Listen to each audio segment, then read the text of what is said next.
federal system ti mi amui sam he mai ne pi ni kan thei fian kho nak ha ding cha a hen a pakhat nak bika question kan hal du min ha se ma van le ding in pu zo tum hung ma sa bika nang ma kan van som Kalom a theory federalism ti as I said a theory lay na khen a practicality hilum tu ning a model tu ke tompal kan mi thama a chuan ke a foi deu la tia ka ro ti federal kan du kan ti kan rama federal democracy kan du kan ti okay chati sia chun federal kan ti mi khoi ka se da ti kha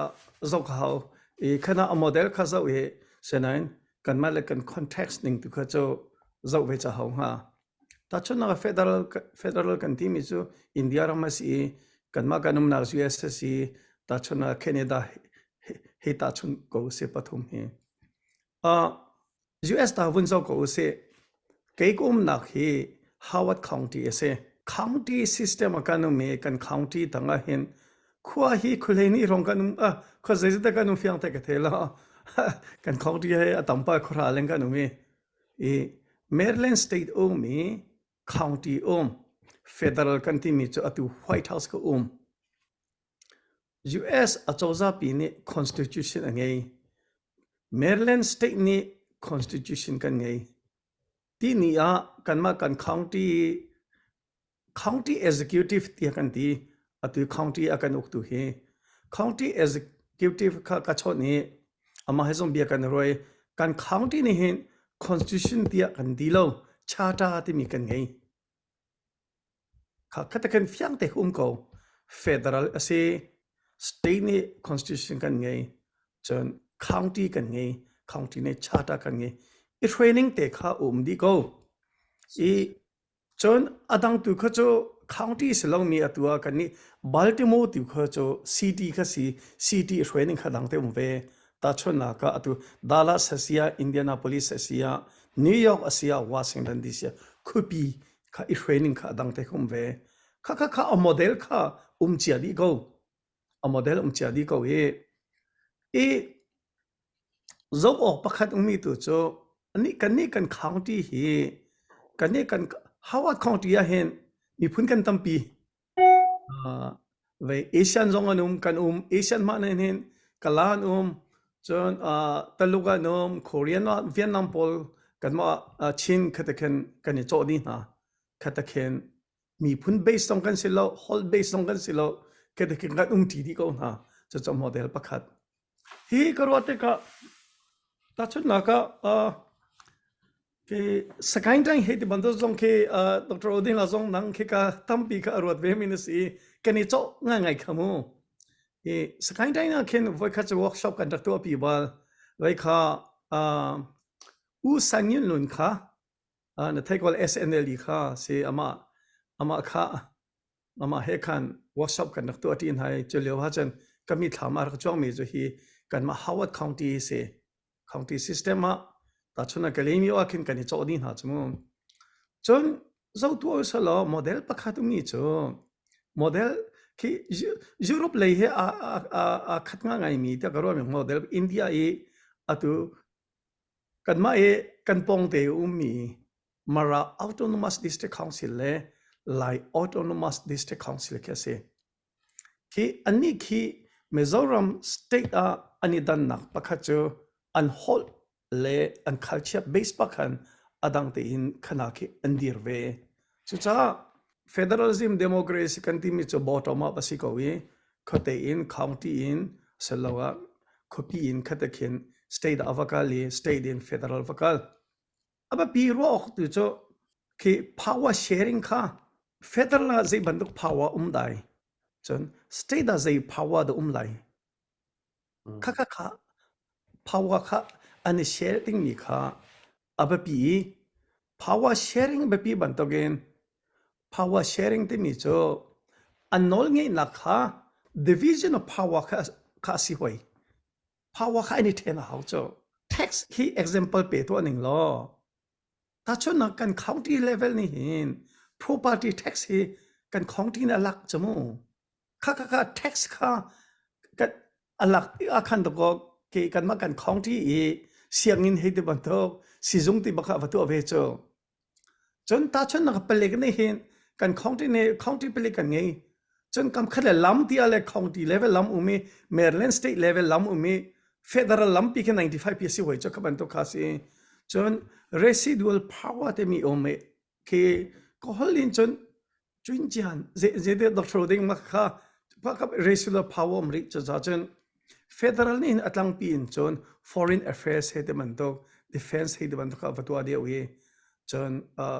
state ni kha se chon ta chuna ka ni Howard County le Maryland state hi education adang dang chatluk bi just state ni hin tax he tam to he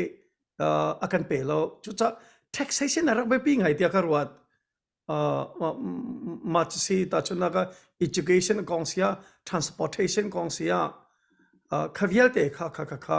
zeitluk da state of power lai zeitluk da county power lai zai bantuk power khada federal lai ti bantuk to khacho batak te eche hawnga e ka chimdu mi cho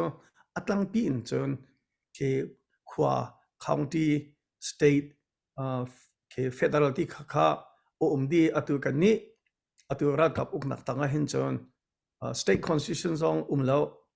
chon atu ban county level zong zeman umlo ye anma ye kol ni thu kan ti diru an kan ti ra kam ne thu an kan diru an kan ti kha kami thama atoi na gen ka chon ter kho mi cho se as9 atui power sharing is the see division of power is the see so residual power is the city mi to cho asau non mini pra rong ha pun lakchi kha pun kha ka kalom o kalom amai sa federal timi hi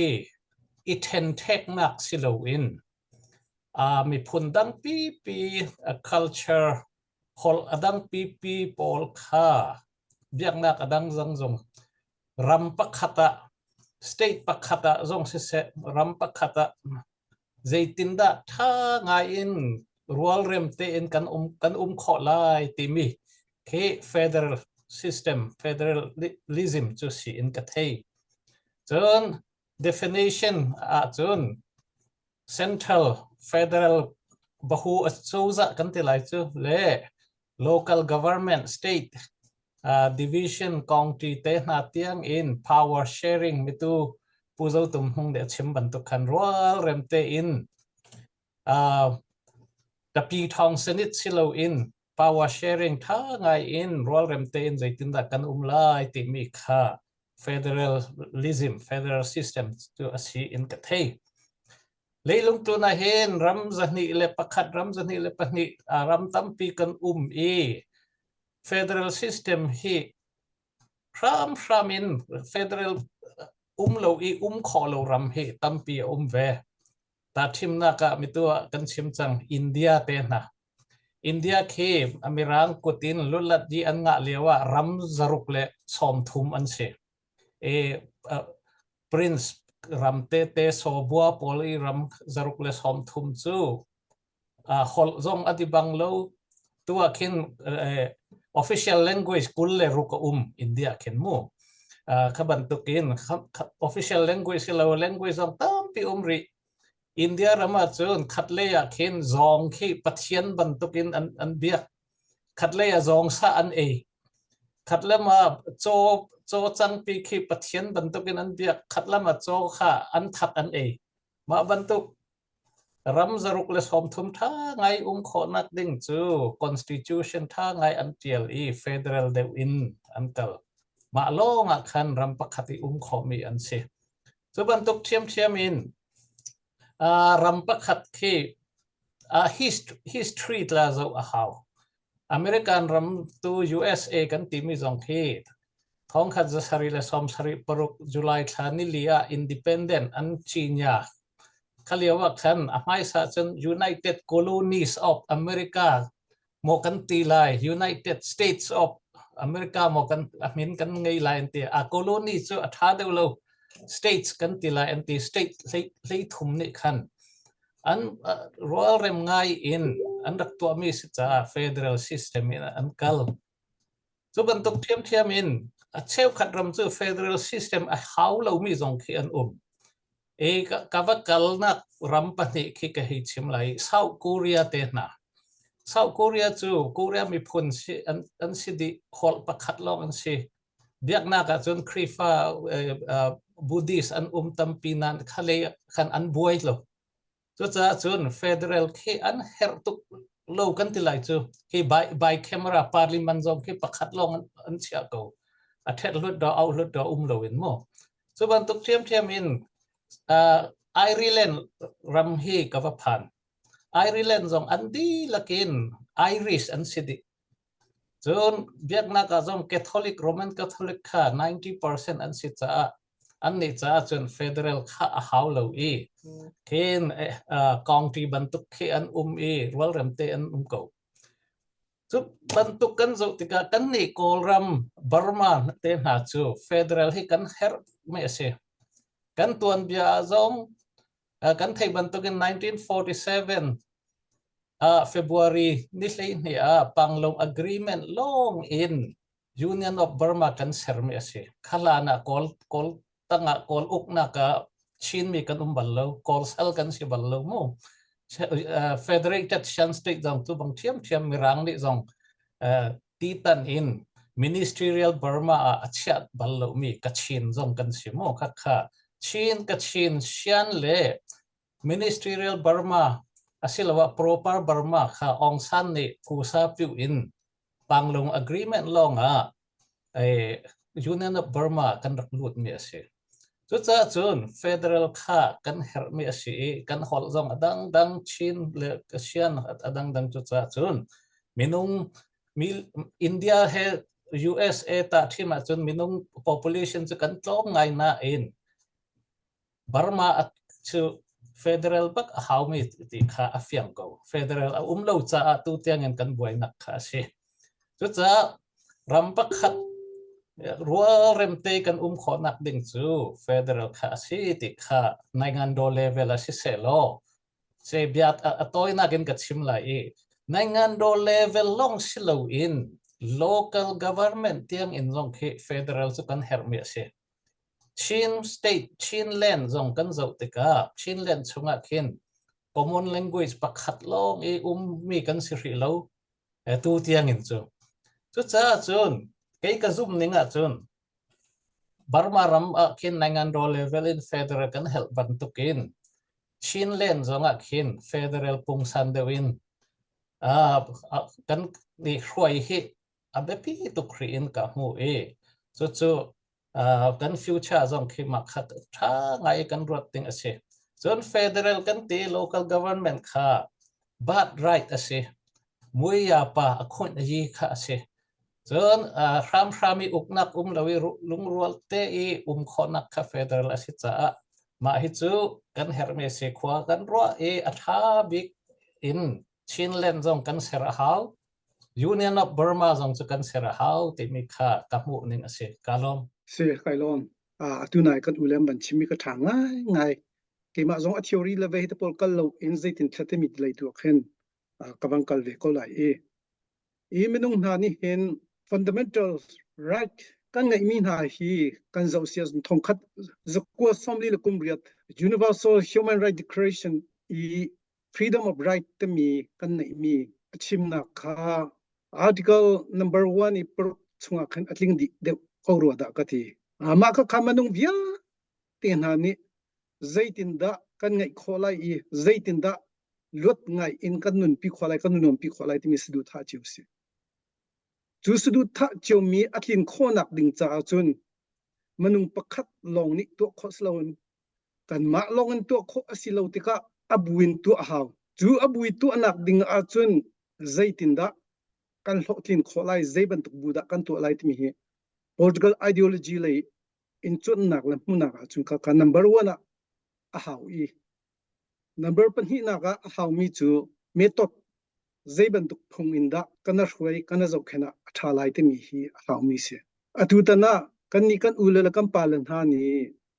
kan ni chu pai leya federal democracy system te in kana hruai lai kana uklai anti tika hin atute hin federal democracy te mi chu zaitin da form asilai zaitin da ashweding silai te mi hi กันเทชงดิ่งมีเห็นอับปีง่ายมีเสียจู่จ้าจนอับขัดหนักกันวันจบดิ่งมีจู่ body structure เลยค่ะกันจบไล่จู่กันจบหลังเตียวันชิมทานกระดูมีจู่ federal ที่มีจู่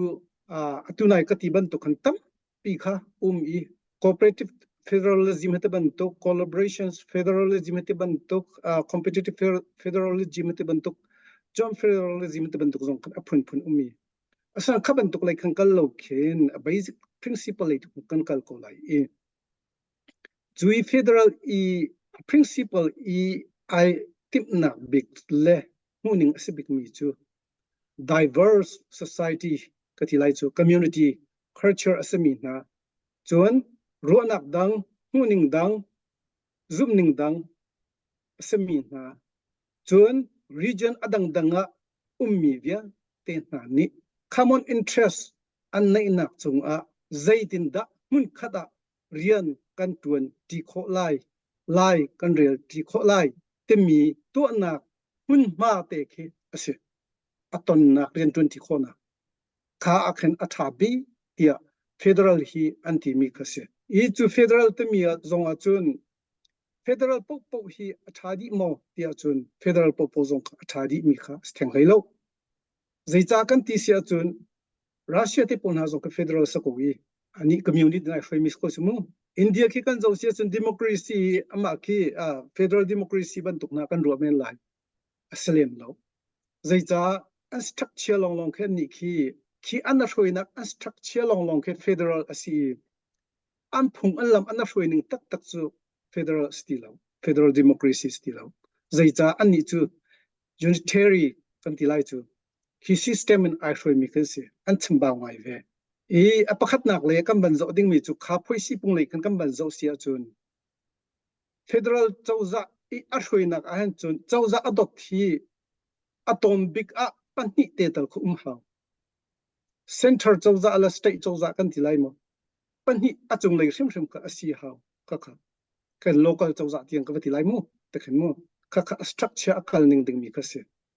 จนค่า structure อักลิ่งดิ่งมีบริพุยสิปุ่งกัน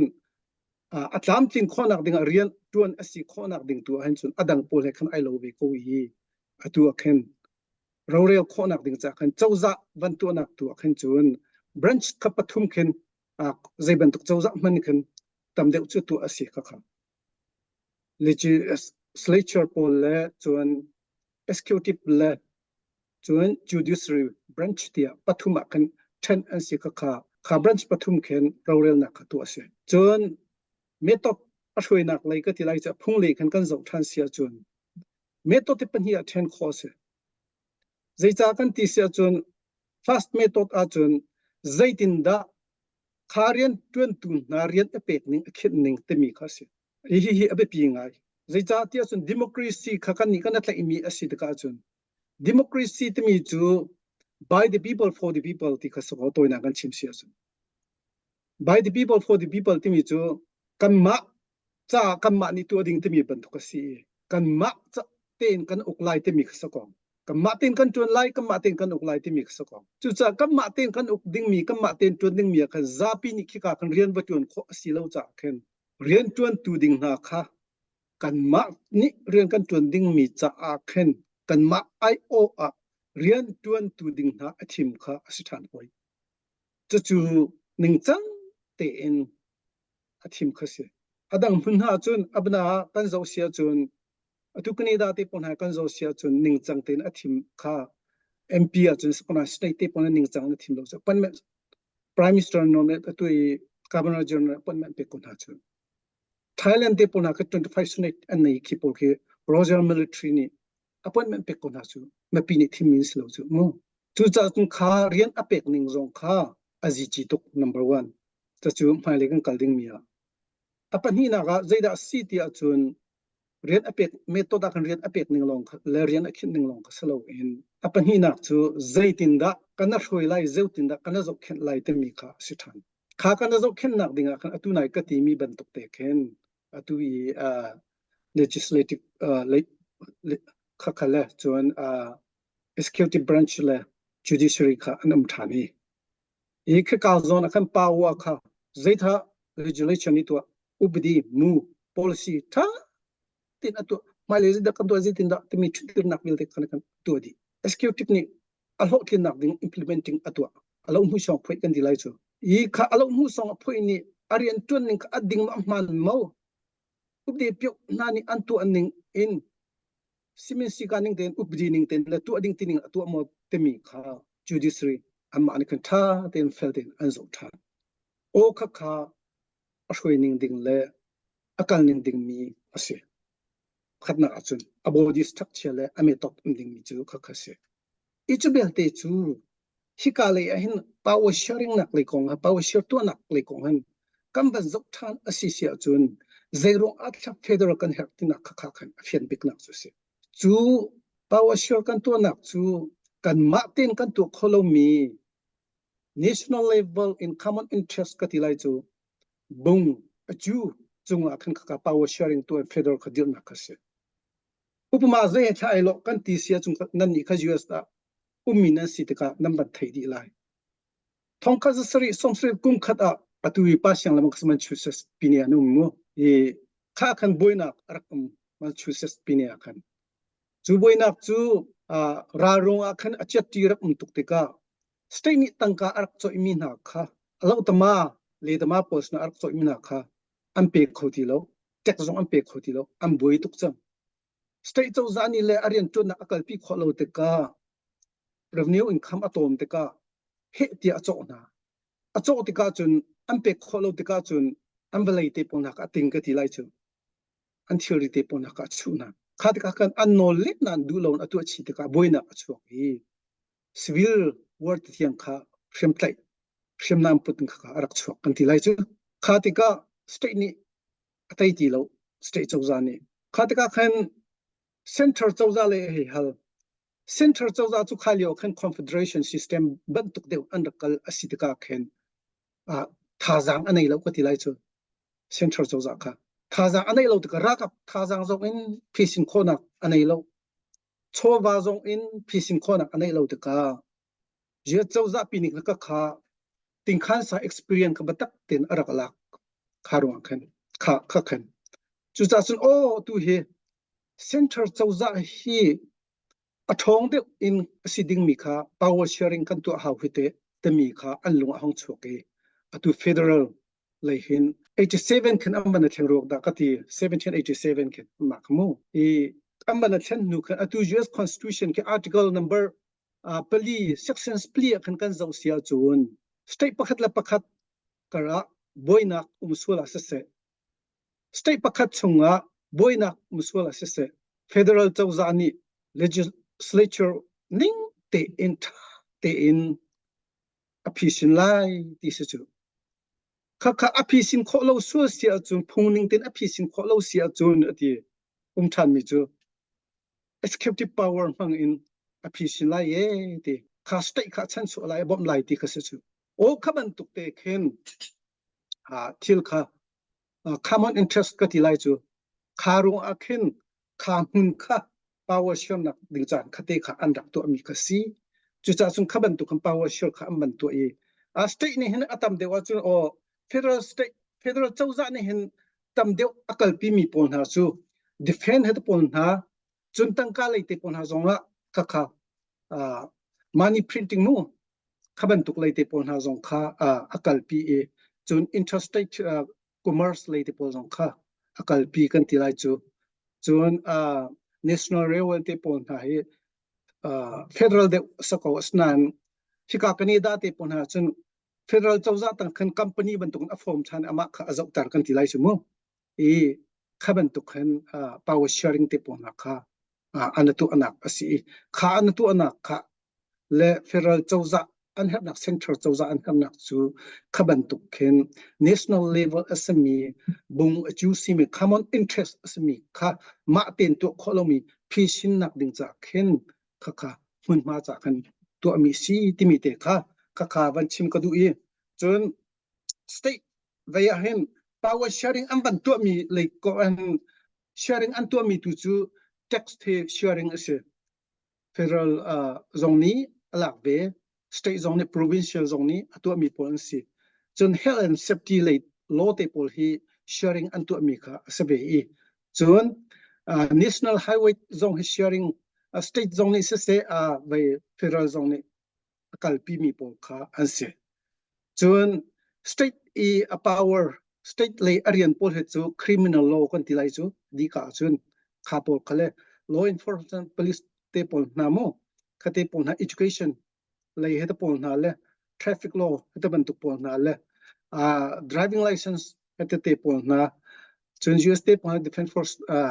state defense force te pol na mo khaban tu te pol khen than chun local le hi kan zo sia chun local hi county hi te ban tu pol le municipal he te pol na le city he te pol le township he te pol le town he te pol village tin avan attempt ka khen kha pol ana hroi nak le an uk na zong kha ban tuk te khen sakwana kha le bel te kha chu city council municipal council te ban tuk le city as a major le city council te na khan an ka ti lai chu mo kha ban tuk te khen amban attend than an ni hi ka le local ka ti lai chu local chawza an duty big hi chu hi ka US Canada te pon haram le hi income ban chu asia chi hining kan chu asia chun pak te pon ha mu bazok khan ta pol wa tu ta pol recreation service ta pol ha sana se mu police law enforcement ta pol zong ki municipal zong police an nei ve chu o khaban tuk te khen khaban tuk pol zong khan tu ave chun fire department ta pol na housing service ta pol na emergency medical service ta pol na chun street public street ta pol na le public transportation ta pol na mu chun sandbox ta pol te khavia te na la snow remover ta pol vel te na kha local chawza ni na kal pi de mu si kemi te kha ka han ban chim ka du chu cha chung kha ka ban chim du mi chu zai kha city chun kan ni ki federal chawza in ban kal usolo zai tian in ta kan ni local chawza azong khe kana form vela kan kal ve te lai te mi khi atu kan sining na khen fia te kan chim ko ma le ya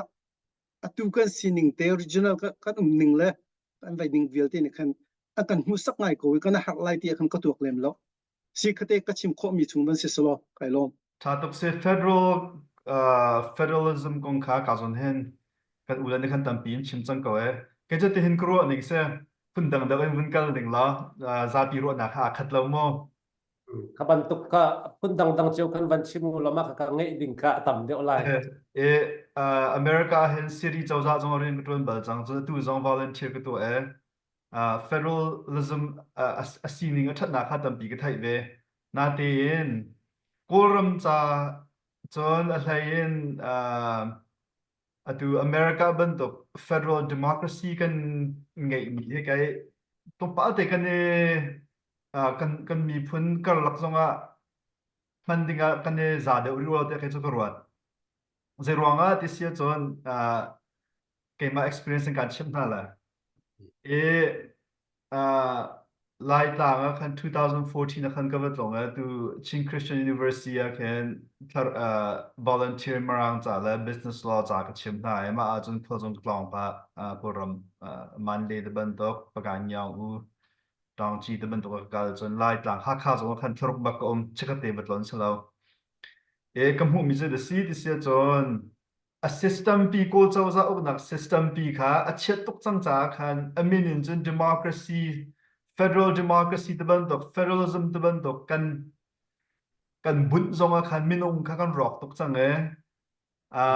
khaban tok tak tak vai khan lu alu ding kha chaga chaga ne re di lo tia karwa e ta chun da ga je da ti sia chon tu ha kha he de ban tok khudang dang zonga je da ti chon mirum da la thil te khau mi ne khan amin long en khan atu NLD chawza chana mo federal democracy de ban tok khan kan ago nan in saklo na ka in sa mirum de tangkan ngai pawal chon nai ti hena khan achang thane mal han zonga chang mi chon hin thur lo na zon hin thur hlon in sak nga lo na ka in sa na chon mi le lo chu tiang zong kha an mang ato zong to na tampi e ma ne je da kalunga ka thlen te sia chon ok nak thlo tanga rakap a system kamo an barakap khami thazong tampin kola e phundang ngai zong lo ko nain federal democracy solar democracy vai khat nga kan nga chun ke cho kan mala kan ma that ni la de ro lai mi zong chon ko ram li la zong a